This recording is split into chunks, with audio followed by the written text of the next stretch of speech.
Justin Fields did it all. Justin Fields was not in a sidecar yesterday with TJ Watt driving the motorcycle and Justin Fields just along for the ride. He was the Steelers', can I say best player? Anybody want to? He was the reason they won. He was the reason they won the game. I think you can just say it like that. Does that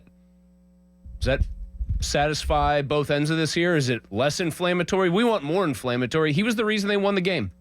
He was, in the first 2 weeks of the season, he made plays here or there, did a couple of nice things, you'd call it. In this game, the reason the Steelers won the game more than anything else was that Justin Fields was their quarterback, and Justin Fields was making plays, throwing laser beams repeatedly over the middle to beat a very fast, very aggressive defense. Like, Derwin James is an ass kicker, and if he played for the Steelers, people would love him. He was lurking all the time, and Justin Fields was making it happen even with that guy out there. It's the best game by a Steelers quarterback since Mason came off the bench to beat the Bengals last winter, but that was against one of the worst defenses in the NFL, and this was against the team that had allowed the fewest points. I thought the Seattle game was even better by Mason, but those two are the games that stick out to me in the last year plus of football of the best quarterback games. The guy made one, I would say, ill-advised decision, and honestly, it still was like a 50-50 ball right there to Patterson that got picked off. He made throws I didn't think I'd see him make this year. Repeatedly, too. You get the third and whatever it was, they're going right to left in, the second quarter, I want to say. Here's Calvin Austin, just on an absolute dart over the middle, like, well, I have a ton I could say about this game. He did things I did not expect to see if he was in the game this year. He played a great game. I mean, there's no the Steelers have tried to neuter their quarterbacks and put them in so many handcuffs and straitjackets for so long that we oftentimes have to put some kind of disclaimer or caveat on their performance or some asterisk or something. There's none of that for this game. He threw to the middle of the field. He was accurate at all three levels. It's not like the other team was so wretched or so bad that maybe if you wanted to, you could say the other team lost the game more than the Steelers won it. There was not some kind of transcendent performance by somebody else on the Steelers' offensive side of the ball where you'd say, let's give that guy the lion's share of the credit instead of Justin Fields. It's refreshing to be able to just say, our quarterback played a hell of a game. They trusted this guy to deliver and make good on the development that they had with him throughout minicamp, training camp, preseason, the first two games. They put a lot more on his plate yesterday, and he backed it up. He ate what was on the plate. I thought the game was just going to be, hey, let's run the ball, and if it doesn't work, who cares? We'll punt it back and forth, and we'll just wait until one team F's up. Took that form early. He threw 32 times. Yep. He threw 43 in the first two games. He got basically three-quarters of the way there. And notably, I thought, he threw it a bunch in the second half. And it was go make the plays, buddy. Pull up the NFL chart. Oh, I looked at those. all the green in the middle of the field, man. Pony, it was like somebody was planting a garden in between the hash marks. They were rifle shots. They were right on target. He cut down sacks. There were only 2. That was one of his big bugaboos in Chicago. He holds on to the ball too long. He doesn't process and read defense.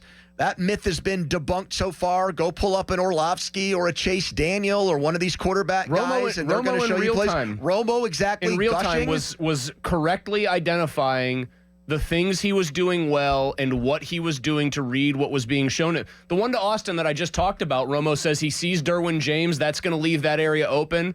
Throw it to a spot. He made Calvin Austin look like college version Tavon Austin.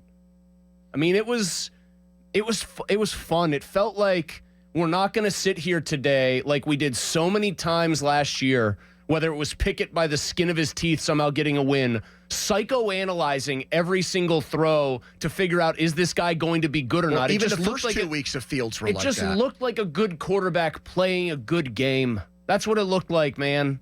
It's been too long. I wondered how the other 85% of the NFL was living all this time.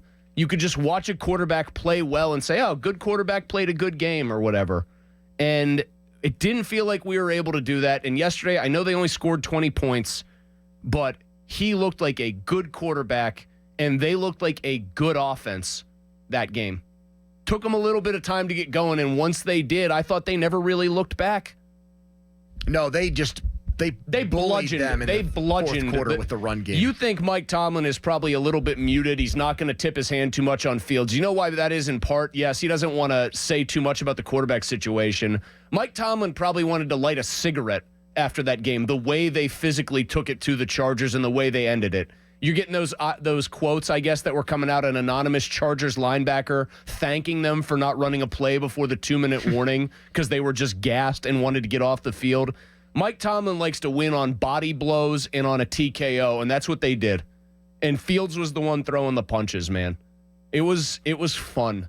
I had somebody, Donnie and I have our group message for our little fantasy football league we're in together, the one that I run. One of the guys goes, hey, honestly, didn't see Fields yesterday. Didn't see the game. Like, how did he look? And it was wild to see all these, like, hardened Steeler fans, just gushing at the same time. He looked great. It was awesome. He was throwing seeds. He was terrific. The one to Freiermuth that Freiermuth somewhat understandably couldn't hold on to, it's a very tough catch, might have been the best throw of all. I expect him to make that catch at $48 million when he's a pass-catching tight end. That was a great throw. That took 3 points off the board. The size of the window that he threw that ball into was the size of the football. I know. Pickens had a drop that went right off his hands. The ball, when they show it on the replay, the ball's hitting him in the face mask because it's right where it's supposed to be. I mean, it was fun, man. I was excited to come in here knowing we weren't going to get any nonsense that we've gotten where somebody's trying to nitpick and pick apart one little thing he did because it was almost all good. Let me tell you guys why I say right now he's a franchise quarterback. And right now it looks like they have their quarterback answer. He's not just doing it with his athleticism. Okay, if this looked like the Chicago version of Fields when he was winning games there, which he won some, they kept showing the graphic of how he finished last year. He was winning games late in the season for the Bears. So much of it is with taking off and running, play breaks down. He just makes something happen. Breaks a guy's ankles, takes off and runs, shows off his arm strength. Complete ad-lib, improvisational, things that aren't really in the Sandlot playbook. Ball. Yes, exactly. Like Roethlisberger did so much of that early in his career. Yeah. Yes. Play breaks down. He's better than your guys. He played the quarterback position yesterday. He did it from the pocket. He did the thing that every NFL analyst says, if you're going to have long-term success at quarterback, you have to do it in there. You can't always be using your wheels. You can't always be Lamar Jackson. You can't always be Cam Newton. You have to be a guy that makes plays from in there. And you have to use the whole field when you're making those plays. Yes. And he did that. And he did. I want somebody to print out his pass chart, crumple it up, and shove it. I know you like this guy. Make Warren Sharp open his mouth and shove that crumpled piece of paper in there. Well, a lot of guys just said that he... I know. He's just the one I noticed. We said those things. It was a funny line, actually, now that I think about it. But holds on to the ball too long. Can't process. Long processor. But guys need to be wide open. He was quick and decisive. He was hitting that drop, and when it was there, and I thought he did a couple other good things. If first read isn't there, it's a disaster. All of those things.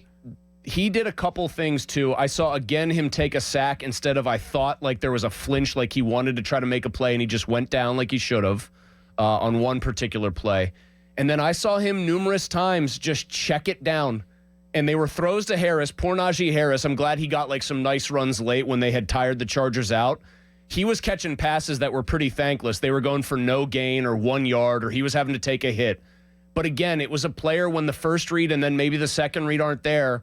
I'm athletic enough to quickly get the ball out, so I'm not taking a sack. I'm not putting the ball at risk. I'm putting the ball on somebody's hands, and we're at least not getting a negative play out of it.